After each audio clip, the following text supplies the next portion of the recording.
We are connecting, Reg. Let's connect. Multiple levels. We are connecting, Reg. We're live. We're coming through loud and clear. Guys, can you put a little comment as you come in just to say yes, that you can hear us properly? Mine's working, so I want to make sure yours is working. You right, Reg? What's the weather like in Jersey? I'm pumped for today. I feel like I'm in that performance zone. I've really been looking forward to this. Hi, Mark. Great to see you in. I'm really looking forward to this session because I just want to throw the boomerang out there today and just shed loads of value like you and I do. So, yeah, let's hit the ground running as people come in. Hit the ground running. So, the point of this was because we do a lot of these webinars, right? And they go down really well. And I really like doing them because it's just helping the industry, improving the agents, helping. And we do a lot of stuff at Power Bespoke and we test bed and we're doing it day in, day out. And we're like the guinea pig agency, I suppose. And then I love to share back to the industry and the market what's working well and what was complete and utter flops. There's plenty of those as well. But this one, we want to go high level, right? There's 5 massive challenges that agents have been facing, and I believe are going to continue to face in the next 5 years. And we're going to address every single one of them and what you've helped me do in Power Bespoke to overcome them.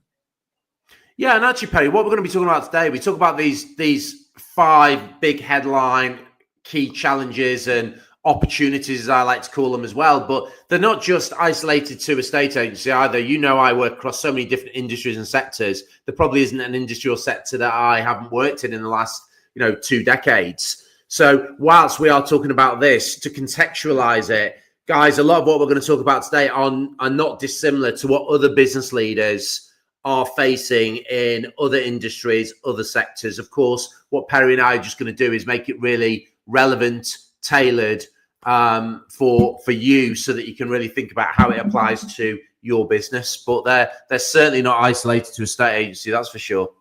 And we're trying a new format of webinar, so we're going to be going behind the scenes and opening the doors and screen sharing and really, really hands-on. So let's just JFDI.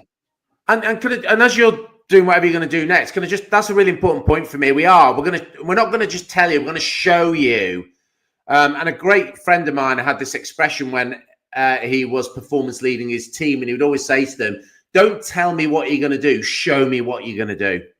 And this is my challenge, and it applies to the estate agency market as well, but also to the broader. There are a lot of business growth consultants, coaches, trainers out there at the moment. And the problem with the industry is that the barrier to entry is really low. And the quality and the caliber, there's a massive differential with. So, why Perry and I really bolted up and worked together was the power of what Perry knows in terms of the estate agency market, and he is living proof of what can be achieved, together with my broad business growth expertise from 2.5 decades of helping clients put an extra nearly 4 billion now on their revenue and profits. It's a proven formula, but we're not going to tell you what we're going to do. We're going to show you. And Perry and I are practitioners. We're running businesses every single day. And I was with a client yesterday who was saying, Royston, why are you different? And I went, because I'm hands-on, because this is what I do every single day. I know what it's like running a business. I know what keeps you awake at night, because I feel and experience those very same challenges that we all do. What we've just managed to do is figure out the formula over 2.5 decades about how to navigate your way through some of this stuff, which is what we want to impart and share with you, so you can avoid the fatal mistakes that so many business leaders and so many businesses are sleepwalking into. So after today, hopefully you'll have some conscious awareness and some tools that will just allow you to think differently and make sure you are setting your business up for success. I'm going to shut up now, Perry. Over to you. No, you've brought something out of me as well quickly. And this is really important, is that I've always had the mindset that I don't need to be taught how to be an estate agent. I'm pretty up there when it comes to sitting in living rooms and doing the estate agency job. I'm not very good at all. And I learned that very quickly, 2016, 2017, when the business nearly went bust the first time, that over the last 10 years, it has been a complete roller coaster, trial and error. I shared a post recently and people were like, I would never have known that in 2022 you had a mental breakdown and stuff like that. Like, we've had 2 critical times over 10 years where the business was close to going under. And that's the reality of businesses. And there's a lot out there right now that may well be in that position. We're very fortunate that I had a big wake-up call and I corrected a lot of my wrongs from an operational perspective. And we're going to go deep on them right now. So let's do it. Let's do it. Right. What I love about what you talk about, Perry, is you're so authentic with it. You know, a lot of people want to talk about how great life is and, you know, everything's rosy in the garden, but life and business is not like that. So hopefully what you get with Perry and I is you get the warts and all. And I certainly over the years have had some stunning successes, but boy, have I had some fantastic failures as well. I noticed the language I use because you learn as much from the failures as you do from the successes. But why Perry and I do what we do now, what drives us and our purpose is we just want to help you navigate and avoid the pitfalls and the fatal mistakes that so many people go in, and how we help you fast track your success. So let's get in, Perry. Let's hit the ground running. I want to frame it that, you know, we made £40,000 profit in March in a month, but then 2022 we lost nearly 40 as well. So like some of the stuff we're going to go over is going to really challenge your thinking of how an estate agency should be operated. But I genuinely believe how we're operating is the future of estate agency.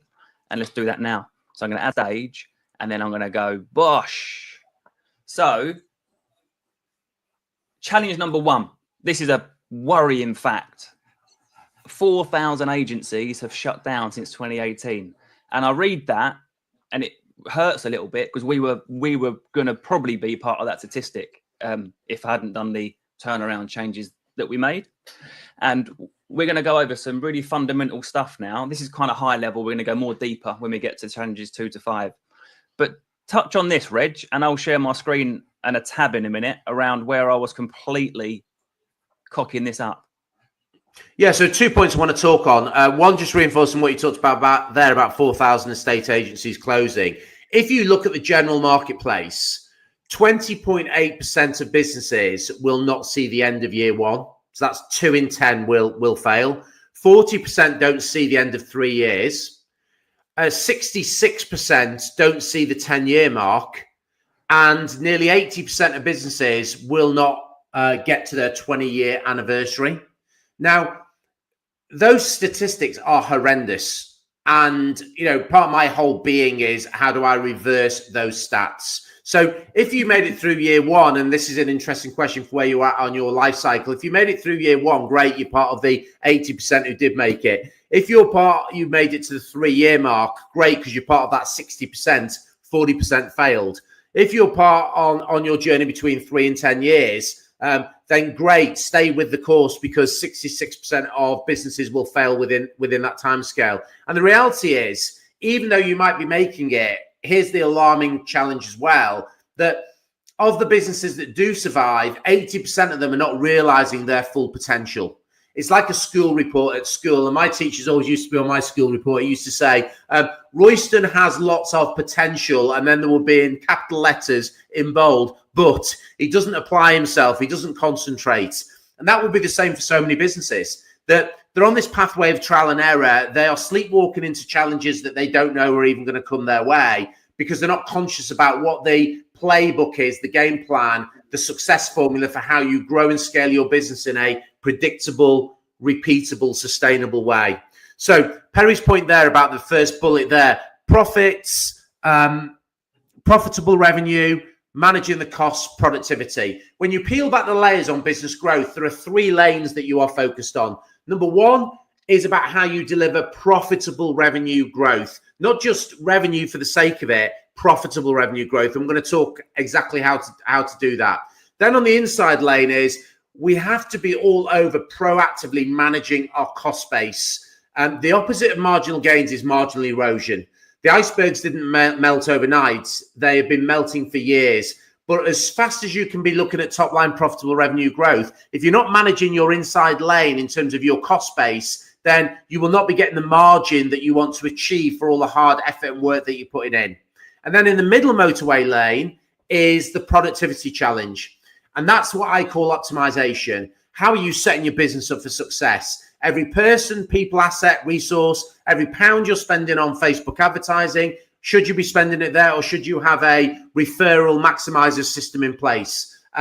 how are you optimized from a productivity perspective? So for every resource that you have, you are getting the best return, and you're getting a 1x, 3x, 5x multiplier return on it. So in your mind, if you go away every single morning as a business owner, as a leader, there should be 3 things that we are focused on every single day in setting our days up for success. What are we doing to drive top line profitable revenue growth? Have I got my cost base under control? And are the team, is the business productive and set up for success? And if you ask those 3 questions every single day and really interrogate your answer to those questions and put in place actions to address your answers and what you come up with, then that will give you a great platform to grow from. So we're going to flick around a bit, because a lot of these things we're going to talk about apply for each of the challenges, right? But one that I'm massive on and that I'm just hugely passionate about is continuously driving up your average fee. So our average fees increased 22% across the last 5 years. And people are like, well, how'd you do it? And you have to drive your fees up, and you then have to bring your cost down. It's that simple. And we'll talk about how we're bringing our cost down in a minute. But firstly, it starts off with like just putting it all over your website. Setting your goal. So ours are 2% plus VAT, period, on our website, get sent out to people on the advice meeting confirmation email, and that's the fees. We don't always get 2% plus VAT. Our average fee is 1.7, but we commit to being that good. And if you said tomorrow, right, guys, our average fee is 1.1, we're going to put it to 1.7. So our minimum fee on the website is 2% plus VAT. If your conversion starts to crumble, you've got 2 things to do. Either upskill your team, because maybe they're not good enough at getting the higher fees, or increase your proposition so you become worth the higher fees. What you can't do, that I speak to a lot of agents that come to boot camp and on a Power Agent program, and they're like, yeah, I'm going to increase my fee to 2%. I'm like, great. What are you going to do differently to what you've done when you were charging 1%? And they hadn't thought that far ahead. So fees is massively important, because there's always someone else. I'll show you an example in a minute where we lost somebody because they wanted 0.8%, and we're just about to get them back at 1.7%. And that's so important to hold on to that, because one of your measures that matter, we'll touch on that, is not market share. When you chase market share, we could charge 0.8%, but it wouldn't be profitable. We can charge 1.7% and we've got a 30% net profit margin. Do we lose a lot of business initially? Absolutely. Do we get it back because we've got a dedicated team member just focused on getting lost business back? Absolutely. We get them back. So I'll take you through that in a minute. And Perry, it's a really important point there, because if you set your bar and you go, well, I'm just going to be, and what we subscribe to is mediocrity. So the average fee in the estate agency market is just below 1%. Am I right nationally, Perry? Pretty certain on that, yeah. 0.97%, I think it is. Perry's sets the bar at 2% on the website, and year to date is at 1.7%. And the reality is, if you aim for 1%, guess where you're going to be? You're going to be at 1%. If you aim for 2%, the reality is, the one thing for certain is you'll be above the 1%, and you've got more chance, like Perry clearly demonstrates, because he's walking the talk and doing this every single day, week, month with his team, is that you can get it at 1.7%. And the point that he made there about you might not win every deal at the front end, you've got to manage your conversion rate, because the whole dynamic of volume, value, consequences of what you do. But it's the second circle of, if you don't win it first time round, how many properties don't sell with the first estate agents? Stock comes back, and if you've got a systemized campaign, you will pick it up second-hand stock on the next time round. Well, we'll touch on that, because that last bullet, and I'm going to flick my screen in a minute. But something that a lot of people really miss, I think, as well, and that I have, is that there's you can't just be a 1 or 2 trick pony anymore in a estate agency, because there's always someone prepared to do those 1 or 2 tricks for a lot cheaper. So to protect your business, and I'll show you our March P&L in a minute, but when you're selling property, you need to be offering in-house, not subbing it out to I Am Sold, private treaty sales, auction sales, and committed transaction sales. And I'm going to show you a property in a minute in Norfolk that we sold via auction, just because they were insistent that we sell it for them. If we didn't have that option, we would have just not banked that 2% fee at 500 grand, I think it was.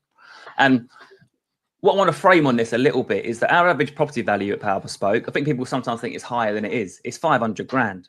That's the perfect part of the market for us. We sell stuff we exchanged at 1.3 last week, but that 500 grand at 1.7% fee is the market of movers. We'll touch on this in a minute. People that are actually moving onto a new property, because we also charge to help on their purchase. But we want to move people. So some people want to be high end. They only want to deal with certain properties. A bit of property snobbery goes on, I think, in the market. I want to make money and move people. And so when it comes to what part of the market you're playing in, you need to have a proposition that serves the market that you're trying to serve. So Mrs. Smith that's just bought the property to rent out, or you need lettings and management. Is it the major part of your business? Maybe, maybe not. Some people that come to boot camps are mainly lettings and they want to break into a bit more sales. We're 75% sales revenue, 25% lettings. But the other important thing on that is the onward negotiation service that you probably heard me bang on about, and buyer consultancy. So people pay us 500 quid, another revenue stream, just to pick our brains on how they should negotiate on their next property purchase. They've seen a house they like. Can I book a call with one of your certified advanced negotiators to formulate my negotiation plan going into this property? And we charge them another 500 quid for our time to actually negotiate it for them. So just to decipher the two there, right? So the onward negotiation service is for selling clients, people that we're selling their property for them. We charge a higher fee, average of 1.7, and we include the hand holding and the help and the advice and the consultancy for their next purchase. This comes from the fact that you are estate agents. You're not just selling agents. The mindset of lots of estate agents are, I sell houses, but that's totally wrong. You help people with their estate needs, moving house. So that's the onward negs, right? And we're going to share loads of advice on this, but the implementation part, that's why we hold the boot camps. And our next one is in July, where we handhold to get this stuff implemented. Anything to touch on that, Reg? Because I've got loads to get. There's a really important point here. The point you made at the front end, if your business is solely in residential sales and your sole method of selling properties is by private treaty, you haven't got a business that will deliver predictable, repeatable results. It's not resilient. You are building your business on hope, on chance, and it's like you are playing Russian roulette. It's so important. So it scares me when I look at the estate agency market, because actually the core offering that we have, particularly if you're a one-trick pony in residential sales based on private treaty, where your average timeline from being in the living room and getting an opportunity to getting cash in the bank can be anything up to 6 months.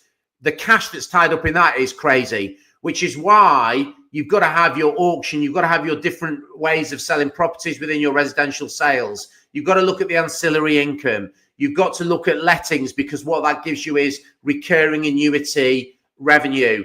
And Perry and I have talked about this a lot, and I've got clients that I have now. They've got under their estate agency business, they've got residential sales, they've got lettings, and they have in-house FS, a financial services arm. Because financial services is like lettings. What it gives you is that recurring annuity revenue. So I think what Perry and I are really focused on is, what are those different service lines, those multiple revenue streams that you create in your business that allow you to build more resilience into your business model, that if resi sales, you have a bad month, it doesn't matter because lettings is covering your core overhead. FS can kick in. You've got onward negotiation. So if you're not selling the houses, you've got onward negotiation. You've got somebody coming in on the buyer service over there. You need to get some fast money through. So you've got properties going through auction. You've got committed transaction. When you have all these multiple strategies that are going on in your business, then you are resilient, but also you're delivering a better service experience, because different customers, clients will need different solutions. And if you've only got one trick pony, you will be missing out on opportunities as well. So just to reinforce what Perry said there, your multiple revenue streams into your business. And this is not about diluting your focus. You're still a specialist, because you're a specialist in one, estate agency, and two, you're a specialist in property negotiation. And as long as you're staying within that framework, there are multiple revenue streams that you can create. And in my experience from an outside-in perspective, estate agents are just not really smart on thinking about those different service lines and how they optimize and how they build more resilience into the business model. And I think that's what we've cracked the code on. I think it's really, and that's the point, when you switch your mindset to what skills and expertise do I bring to a client's move. It's not pro photography, it's not a video, they're all nice shiny things, but it's your negotiation expertise, and you can charge for that. And when you've got hundreds of buyers coming through your front door because you're advertising houses for sale, buyers are going to inquire, they either buy it or they don't, they're stuck in your database. You need to switch them now into your buyer consultancy services and have them starting paying you for your expertise. It's a great extra revenue stream. We've increased ours now to £1,000 for a consultation, and people, not everyone's going to take it, but unless it's profitable, I'd rather our team be going to get another listing at 8-9 grand average fee than spending 5 hours of that guy for 500 quid. So really important. It's like, Perry, the simple one is, when I was with the estate agency, the Cotswolds that I work with, they made, I think, 2.5 grand on their AML checks last month. So even simple things. Are you charging? It is AML. We talk about language, isn't it? Yeah. AML checks. If you're not charging for those, then you're missing a revenue opportunity there. We've started charging for those, and absolutely zero impact on the service experience. But what it does do, it creates another revenue stream. 2.5 grand a month. What's that? That's knocking on the door of 25 grand a year that they didn't have. So let me touch on this one quickly, because I made this mistake. At one point, we had 13 agents and we were losing money. Some employed, mostly self-employed. And now we're down to 5. But we've got less agents. We're making the most profit we've ever made, but we paid the ones that we have got extremely well and give them a huge amount of support. And just to frame that a little bit, for the scaling up members, we've got a day with Steph, who's our head of sales. She's on a run rate. She's banked 165 grand this year so far, carrying a huge pipeline. She'll bank out this year a single agent of 385 grand. Now, that's generally not many offices are doing that level, high street offices, let alone one agent on her own working from home in her gym gear and pajamas probably until midday. Like, it's insane the level of performance you can get when you hone in on a great person and not have the average people, mediocre. One of the things that led me to quite a bad place was that I had a lot of agents, but they couldn't think for themselves. Like, they really wanted too much management. I haven't spoken to Steph for 3 weeks. Like, she cracks on, does her thing. I'm way freed up. It's a much nicer way to run a business. Then I want to touch on quickly, and I'll get through these because we've got 5 of these. We're still on number 1, but we offshore a lot of our operational roles. And what I mean by offshore is I'll show you our kind of dashboard here. So Andre, I'll touch on him in a minute, is our head of new client generation. Nicola is our bookkeeping and accounts manager. We've got Michaela, who's in South Africa. She is our property coordinator, does all the property management.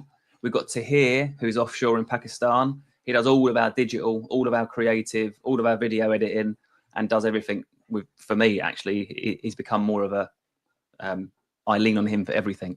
So I think when it comes to profitable, we've got to get creative on how to get the job done best. And it's working great for us offshoring. Clearly, we won't offshore the agents because they need to go to properties and stuff like that. But that's a really important aspect to start thinking. The world's a small place these days. We've set our business up remote, and the benefit of that, some disagree with it, some like it. The benefit of that is it doesn't matter to me if someone's sitting in my same town or the other side of the world. We operate well remotely. We get together. I'm bringing Michaela over for a week for our summer party. We have an all hands end of month at the end of the month where all team members are present. Offshore team members dial in video link, and we're all spending a whole day together once a month. So just rethinking how you operate is really important. You know, Perry, can I just share my hierarchy of decision making that plays right into that, because this will be a really simple takeaway for people to take away from today. So my first question when I'm looking at growing my business and managing the top line profitable growth and managing my cost base effectively and wanting to drive the productivity in the middle is simply this: what do I need to insource? What do I want in the payroll where I've got ultimate control? And that's whether it's employed or self-employed agents. That's my insourcing piece. The second question I then go is, right, what can I automate? And how do I make sure my people are doing what only the people can do, but they're not getting bogged down in the stuff that I could automate or that somebody on a lower value could be doing? So when I've got my agents, they're only focused on what agents can do. Hence the reason why Perry's got Steph who can deliver 368 grand's worth of income a year. That's off the scale. I don't know anybody else who's doing that unless they are in the premium market in London, for example. And then the third question is, if I can't, do I insource it? Do I automate it? The third question is, what do I outsource? And the key is you want to keep your cost base as low as you can and keep it under control. The last thing you want to be doing as a business leader is where you're having sleepless nights because you're wondering where the money's coming from to pay your overhead every single month. So if you've got taps that you can turn off, or you've got taps that you can actually more cost effectively source through having somebody in South Africa or Pakistan. And the great thing about we've learned from pandemic is we don't all need to be in the same office now. Technology, it's a small world. So take that away as your hierarchy of decision making. What do I need to insource? What can we automate? What do we outsource? And therefore we are lean, we are agile, we're dynamic, we are fast moving as a business.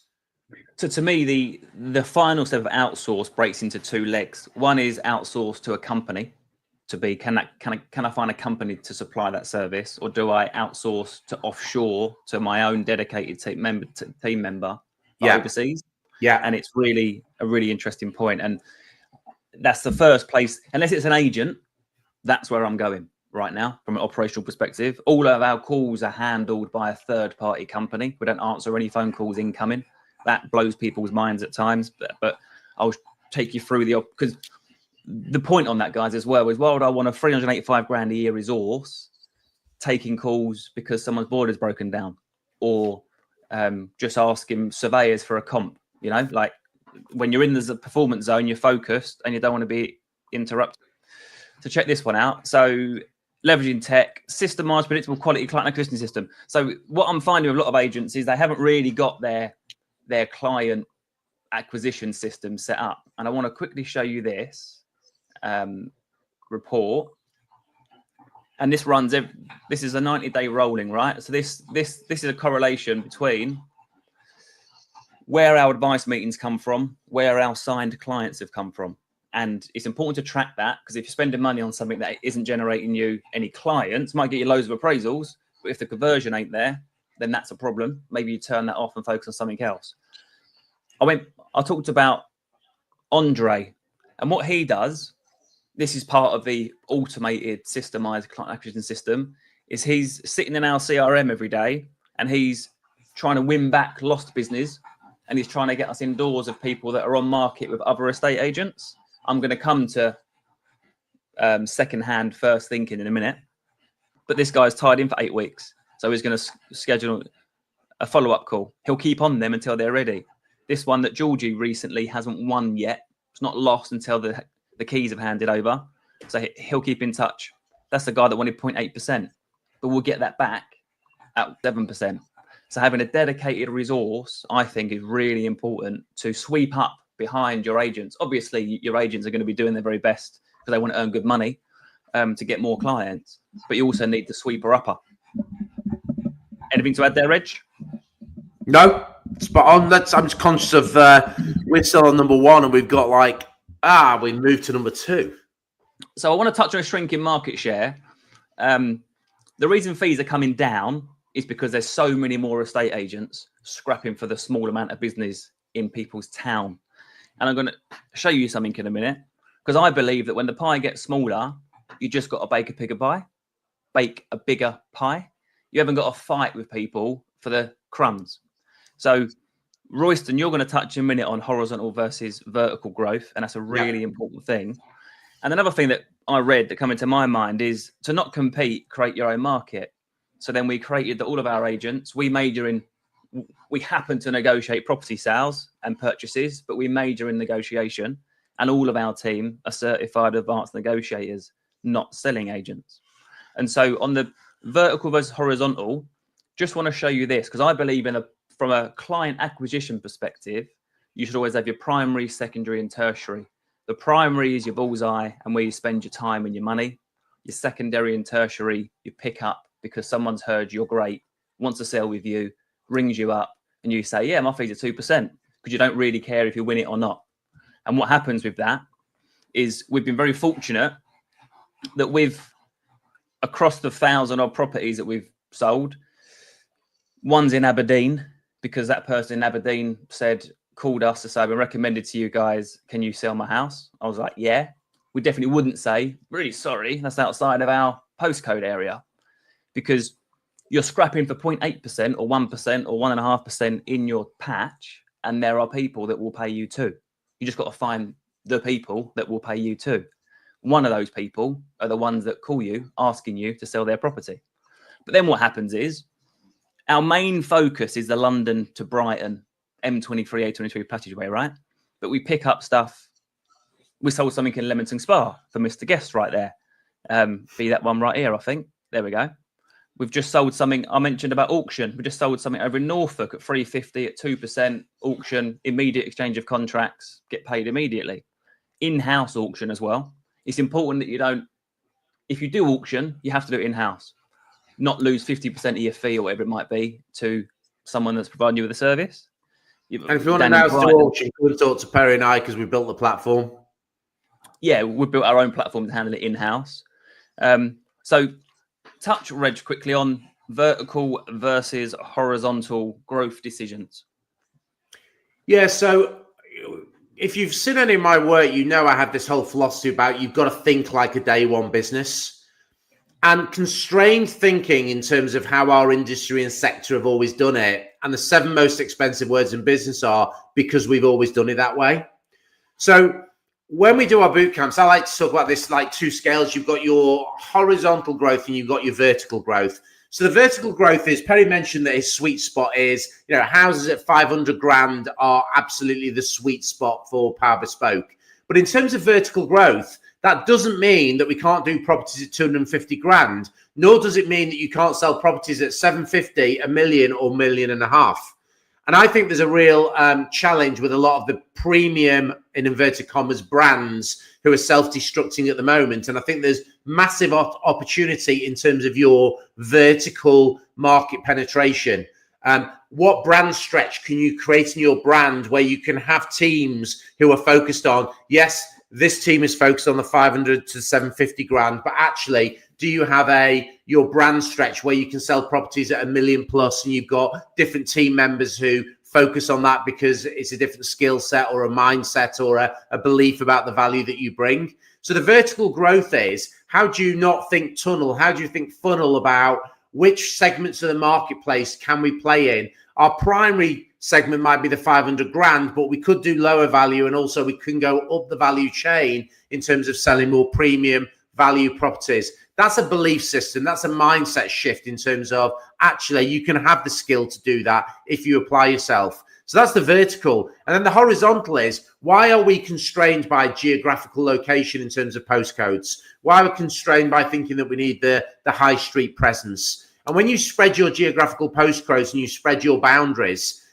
then that gives you the opportunity that if you are operating in a really constrained marketplace with lots of competition, yes, how do you optimize your core patch that you're on, but also build a bigger pie and stretch your geographical spread and start to move into different territories and different postcode areas. So I think it's all to play for, but I think it's about having a growth mindset that says, what is our vertical growth that we can do in terms of the areas of the marketplace we want to play in?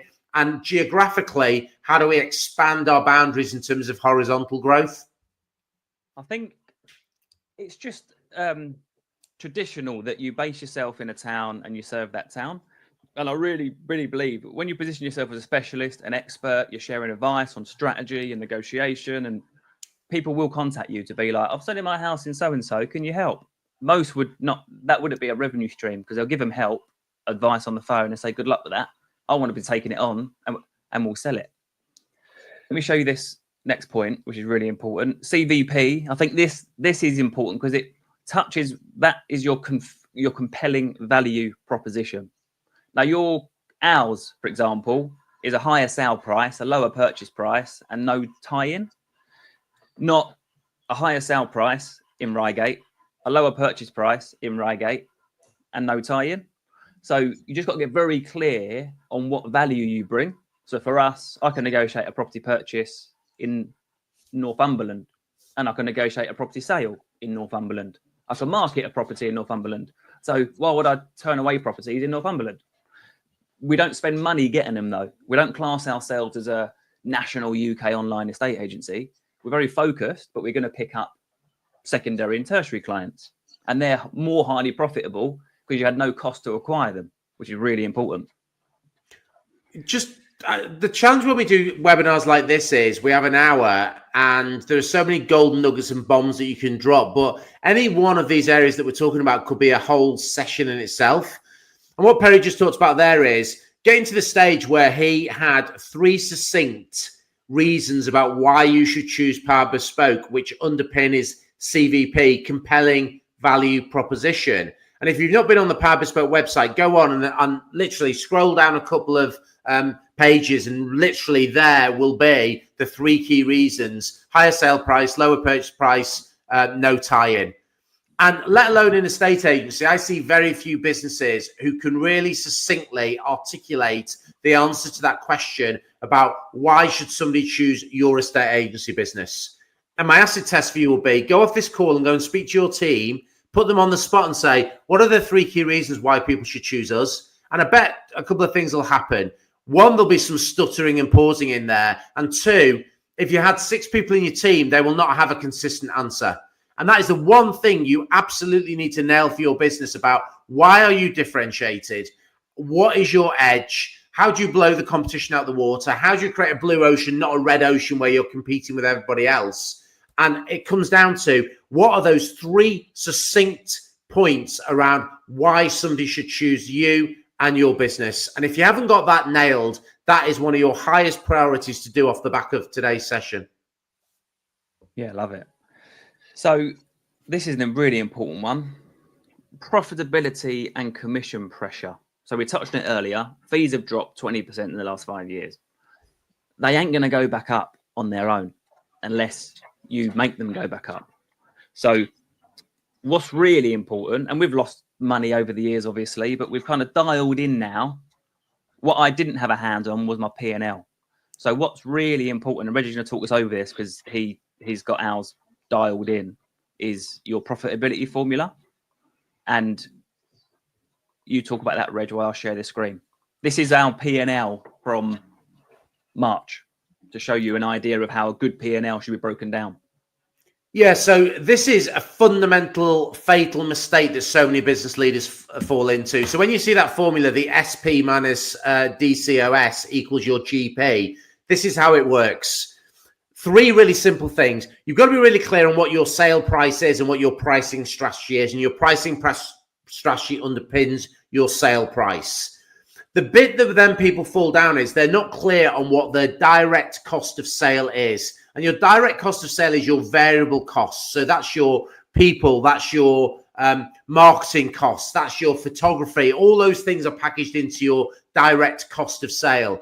And what most businesses are doing, not just estate agency, but generally, is they are not breaking out and being really clear about what sits in the direct cost of sale and what sits in their overhead. They're 2 different things.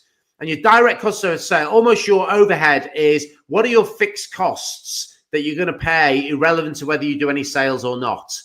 Your direct cost is made up predominantly of the variable costs, i.e. the cost of sale. And when you know your sale price and your direct cost of sale, that will give you your gross profit. And the challenge for so many business owners is they're sat there at the end of the month going, I've got no cash in the bank and my net profit is not where I need it to be. And the problem is you're looking too far downstream. the net profit will take care of itself if you are managing right at the top of your further upstream. You are managing that formula around what's my sale price, what's my direct cost of sale, and what is my GP? What is my gross profit margin that I'm working based on my sale price and my direct cost of sale? And, that should be in the range. Utopia is in the range of 50 to 70%. That's where you want to be on your gross profit. So if you are not applying that formula, that has to be the number one thing that you'll do, because you'll never get your net profit. You'll never get your cash flow where you want it to be unless you are really upstream managing that formula around sale price minus direct cost of sale equals your gross profit. And I really want to touch on as well something up here. So cost of sale, right? We're going to touch on this in a minute, but we paid out over 3,000 quid this month, or that month, March, in referral fees. And it's going to link in a minute. It'll all make sense with your systemized client acquisition system. And what Royston was saying there was obviously gross profit, great. You got all your fixed operating costs that come out, and that'll leave you at the end. Bearing in mind in this P&L, this is with you as the business owner paid. Don't fluff it with like, you need to put your earnings in there as well. And that will leave you with 37, 38 and a 30% net margin.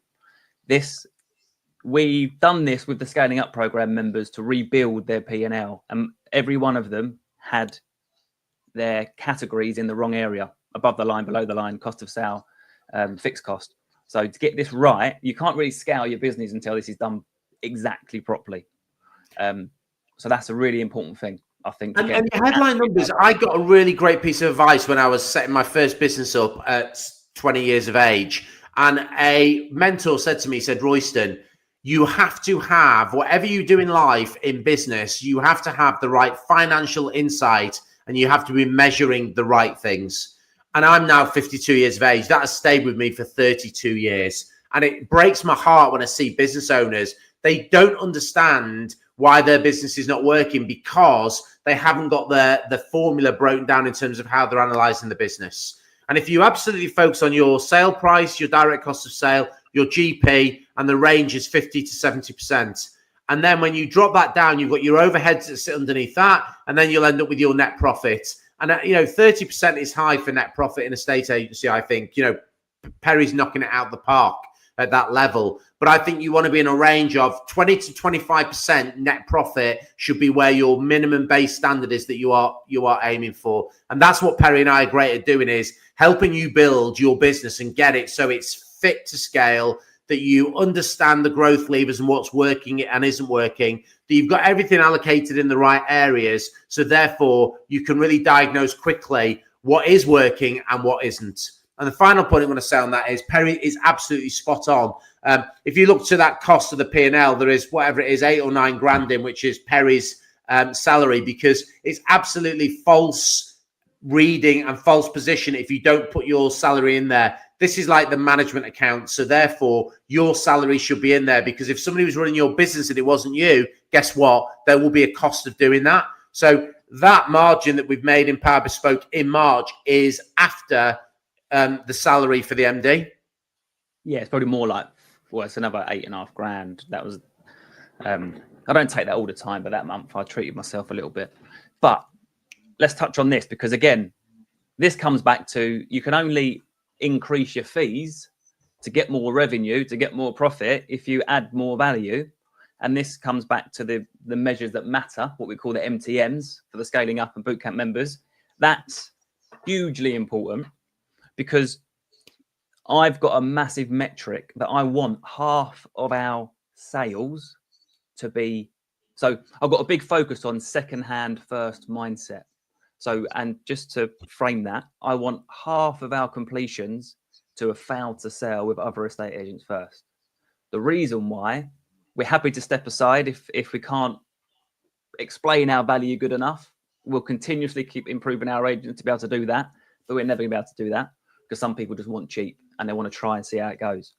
But the second-hand business, we only spend money. This is pretty mad. We only spend marketing budget on second-hand listings, trying to get listings off other agents. We only spend money on that. And because the fees are higher, the marketing prices are generally better, because another agent valued at 500 grand, hasn't done nothing for 12 weeks, comes over to us at 450 plus with a target price of 475. The fee's 1.7% versus it would have been 1% if we tried to scrap for it first to market.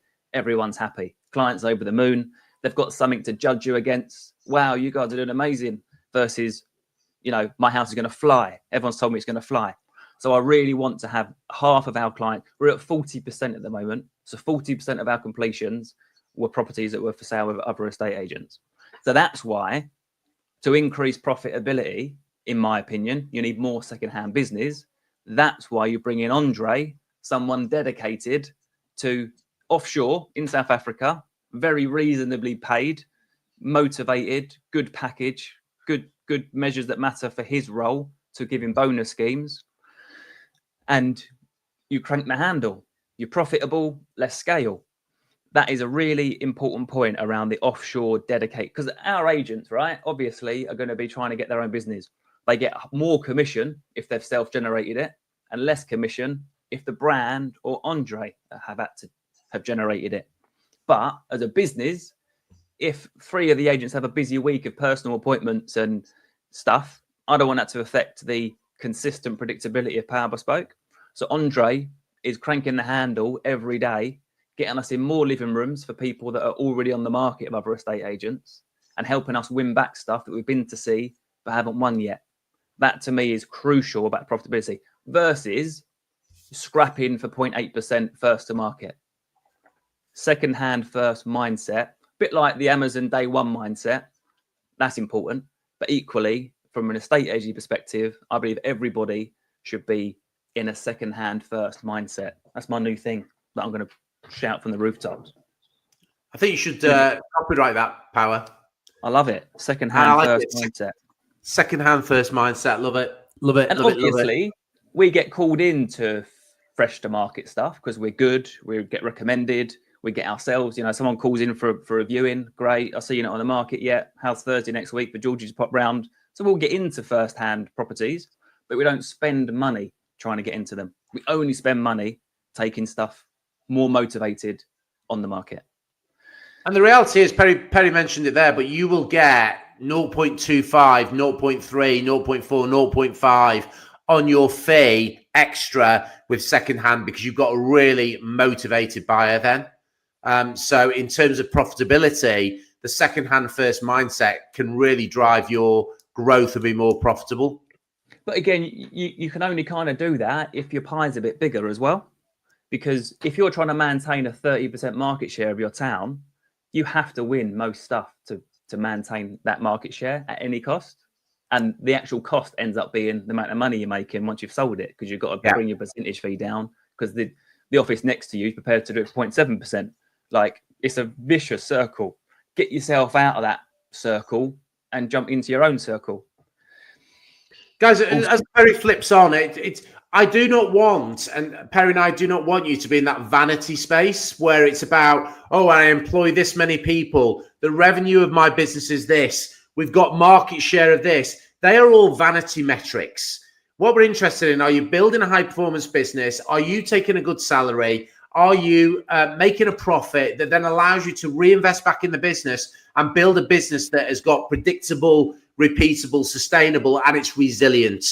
So, don't focus on the vanity metrics. Too many business leaders are. I talk about that in the report, 7 Fatal Mistakes. Focus on the metrics that are really important. And we want you to build a profitable business where you are making money, or your team are getting handsomely rewarded. You're delivering a great service experience, and you are kicking the trend of those horrendous stats around business failures. And you're one of the success stories.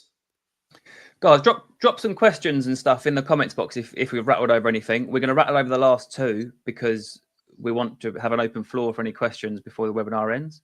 So let me show you this quickly. This is 10 minutes left, Power. I know. So this is really important, right? Recruitment and retention. Every business's biggest problem. It's more expensive to replace than it is to retain, right? But we've got a bigger problem in our industry because 30% of agents are quitting within 2 years. Whether that's employed or self-employed, doesn't matter. People are getting into it thinking, oh, you open a few doors and show people around houses, the rest just happens. It's tough. We all know it's tough, right? Let me just kind of smash the myth around employed, self-employed. You should do both. That's what I've learned 10 years later. I started the business and an absolutely pig-headed opinion that all our agents have to be self-employed. The reason for that was simple 10 years ago, because I don't want to be a boss. I want to work alongside a group of self-employed, motivated estate agents. What I've learned moving forward is it doesn't matter really how they want to be remunerated. We've got our highest performing agent is employed. Our second best performing agent is self-employed. They're both great. They both align. They both live our brand standards and brand values. Doesn't matter. What happens though, because I was doing this for years, is I was losing money on every single employed agent.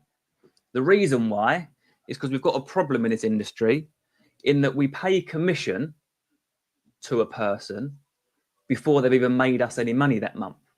So let's say we pay quite healthy salaries, but let's say you're giving a 27.5 or 28 grand salary plus 10% commission on anything banked.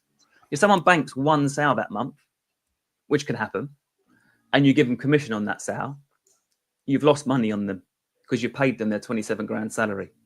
So this is a huge mistake that needs fixing quickly, because if you have an agent that's not performing for 3 months, they're losing you loads of money.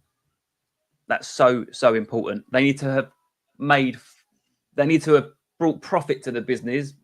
You need to get a 4x return on their salary before they start getting any commission. And that goes a lot deeper.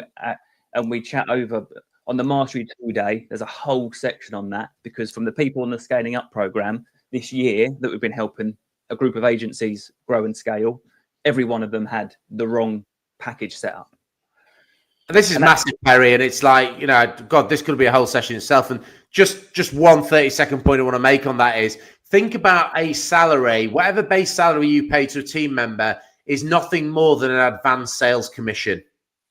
And if you think of it in the context of an advanced sales commission, then what you are doing is they have to deliver a certain return in order to then trigger additional bonus payments that sit above it. And this isn't just an estate agency. General businesses fall into this same fatal mistake as well, that they are paying commission from day one. Whereas if you've got an advanced, your base salary is advanced sales commission, 36 grand a year. You're paying 3 grand in guaranteed base salary every single month. And therefore there is X sales that they need to deliver to then trigger the next tier of a bonus system that you would pay. And Perry's absolutely right. For some reason, the estate agency really falls into that trap. But there's so much more in this one. It's massive. This, for me, is the biggest issue that one of the top 3 problems that estate agents are facing at the moment. And Perry and I in Power Bespoke, I reckon we did 20, 30 different alliterations and versions. We have wasted thousands of pounds on trial and error to get this right. And I would say it's only in the last 12, 18 months. And let's face it, Perry, you would never have had Steph in Power Bespoke if you hadn't offered an employed package. No, she's now a head of sales, been with us 3 years. I first had an interview with her 7 years ago, but I was so pig-headed on self-employed only, and she just isn't that kind of person. She's an incredible person, incredible agent, but she wanted to be employed, which is fine by me, as long as you're happy with a package that makes me money each month before you get commission. Yeah. Again, I think because of the employed or self-employed, you just need a team. And I lead the business with a saying, which is autonomy within the confines of strict brand standards. Whether you're self-employed or employed, you subscribe to the same strict brand standards that give us that recommendation business. And there's no different ways of managing the business. It's one way of leadership, which is the leader culture. More on that on Growth Mastery. I think people want the flexibility and remoteness. Again, don't want to micromanage people. I pay people extremely well because I want to leave them alone to do what they do, where they want to do it, how they want to do it within the confines of brand standards. And I don't need to know where they are every day. If Steph wants to go to Malta for a week, she can go to Malta for a week. She's part Maltese. She's got a viewing team, and we'll touch on this, right? Talk about the who first strategy, Reg. You've got 2 minutes. And how this is framed in my mind, guys, is you you shouldn't and don't have a striker playing in defence, hit us with that, Reg. Who first? Most people think about the industry or business they want to be in first and the product or service that they want to offer. I completely think about it the other way around. My first thing is, who are the high potential team who've got aligned values, who are top of their game that I want to work with?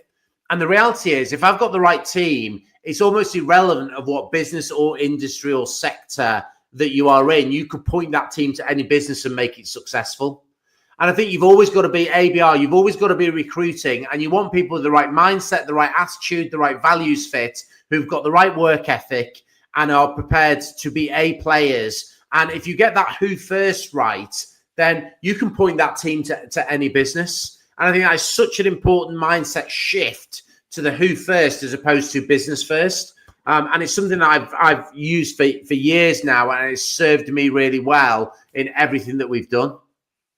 So to enable high performing agents, when they get to a certain level of capacity, so they join the team, self-employed or employed, whatever the agreement is, but the structure and the capacity levels are the same. When they get to a certain level, we then layer on viewing support. So they have viewing assistants.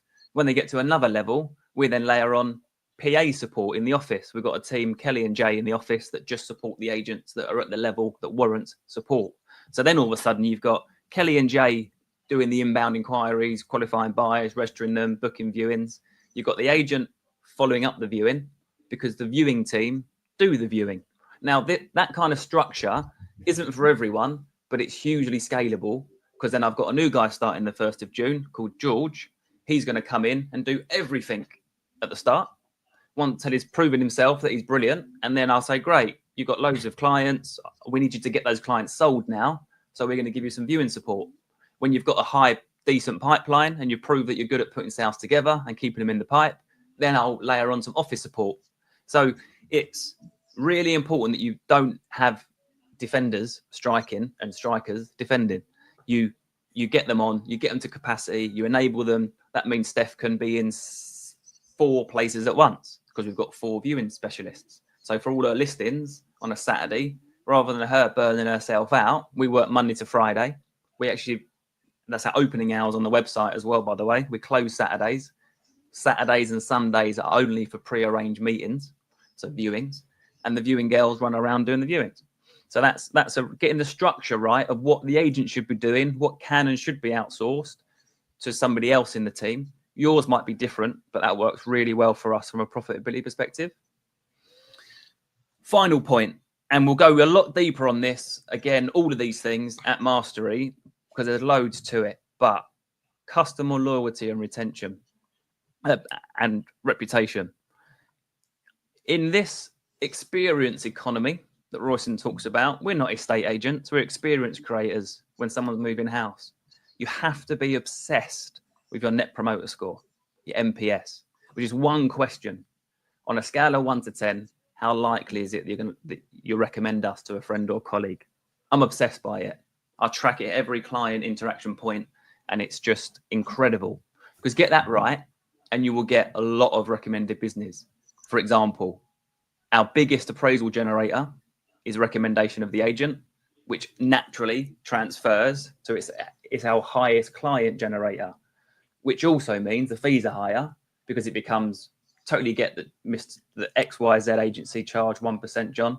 But as Julie mentioned, who recommended you to us, we charged her 1.7 and she was really happy with the investment. So it just becomes a real easier conversation to get higher fees. Fully automated 7-year keep in touch strategy. Half of sellers don't return to the same estate agent. That isn't the seller's fault. That's the estate agent's fault. So this is where you can layer in really good automation to have a 7-year home anniversary keep in touch strategy, which is really important. And the final thing with the automation and tech side of it is a referral maximizer system. Every 6 months, everyone that's ever sold a house with us will get a text message saying, hey, John, it's only Andre at Power Bespoke. Just checking in. Do you happen to know anyone planning on moving house right now? ? That SMS gets massive reply. And then what you do is you stitch that up to an AI SMS reply assistant, and it just Oh, great. John at school mentioned they're looking to move next week, in the next couple of months. Oh, amazing. Could you fire us John's number and tell him that we're going to give him a call? Incredible. So all that kind of stuff, guys, is really, really important. 12 o'clock on the dot, Reg. Any questions? We always love finishing on time. So, great session. Hopefully, my challenge for you is knowing and not doing is worse than not knowing in the first place. So with the knowledge or with some of the ideas that Perry and I have talked about, which are the ones that have really chimed and resonated and you've gone, yeah, that's my golden nugget that I'm going to take away from today's session. That's the important thing. Don't go away with 27 things. Go away and say, as a maximum, these are the top 3 things that I'm going to take from this session with Royston and Perry today, and I'm going to go and do something with. And hopefully one of those is go and book on Growth Mastery and come and spend 2 days with Perry and I. Because if you get this in 1 hour, just imagine what 2 days with us will be like. Growth Mastery is in London. It's on the Wednesday, the 25th and Thursday, the 26th of June. It's going to be a phenomenal 2 days. And in essence, you'll walk away with your playbook and your blueprint for how you can scale your business. And we'll be going a lot deeper on a lot of the stuff that we've talked about today. There's going to be 3 things that you're going to receive this afternoon by email. One is the recording of this. Watch it again, pause it, rewind it. The other one is a link to that Google document that I've just gone through, just as little reminders going through. The other one is a link to the 7 fatal mistakes that Royston wrote, 80-page incredible white paper, which is insanely good. And the other thing is 4 is going to be a link to Growth Mastery. Love to see you there. Someone just said that the one thing they'll take away is offshore ideas. Definitely. I've become the offshoring guru, actually, I think. Yeah. I help a few agents find, because also on that, guys, rattling on, do not go via an offshoring agency, because they're going to put probably 25, 30% on top of the cost of the person that you're hiring.